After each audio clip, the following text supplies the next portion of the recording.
ఎవరైనా వస్తే కూడా అటు ఇటు చెప్పుకోకుండా టైట్ చేస్తున్నాం పోయినసారి. ఈసారి ఇంకా టైట్ చేస్తున్నాం ఏదన్నా అంటే కమాన్ కాడ లైన్లు ఎవరైతే వస్తారో ఇక వాళ్ళు డైరెక్ట్ లోపల పోయి దర్శనం చేసుకుని నాకు ఫ్రీగా అట్లా వెళ్ళిపోవాలి. ఇప్పుడు ఇలా ఇది ఫ్రీగా వదిలేస్తున్నాం. ఇండ్లు ఉన్నారు అటు ఓరిగా అర్థమైంది. ఆ లైన్లో వచ్చిన వాళ్ళేగా దర్శనం ఇక ఇది ఇంతే ఉంటుంది.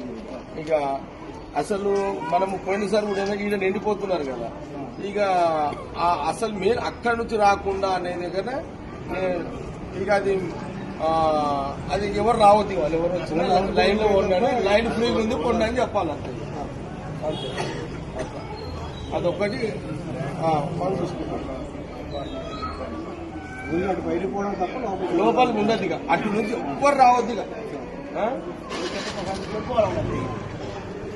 ఆఖరికి నిర్మల కూడా 1-2 సార్లు తిరిగిన అందరి ముందు నిర్మల ఆపు అందరు కంట్రోల్. సీరియస్ గా చెప్తున్నా, నిర్మల కూడా ఫస్ట్ పోయి 2వ సారి అట్లా వచ్చినా కూడా ఆపేసాడు. ఆమె ఫీల్ అయినా ఆపేసాడు.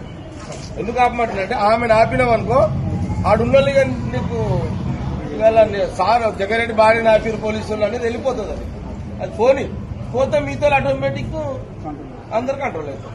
అందులో ఏం ఎక్స్క్యూజ్ చేయకండి. రైట్, అది క్లియర్గా ఆ రోజు అంటే సరేనా. బస్ ఇది మన line.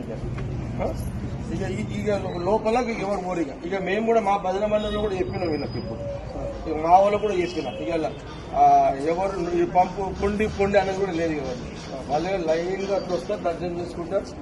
Swamiji Madhavananda Swamy my సిద్ధంగా ముత్యాలు ఇస్తారు, అది తీసుకొని వెళ్ళిపోతారు పాపం. అది ఇక మార్నింగ్ పోయినసారి చేయడం ఇంకా చివరికి వచ్చి అందుకే మేము ఇప్పుడు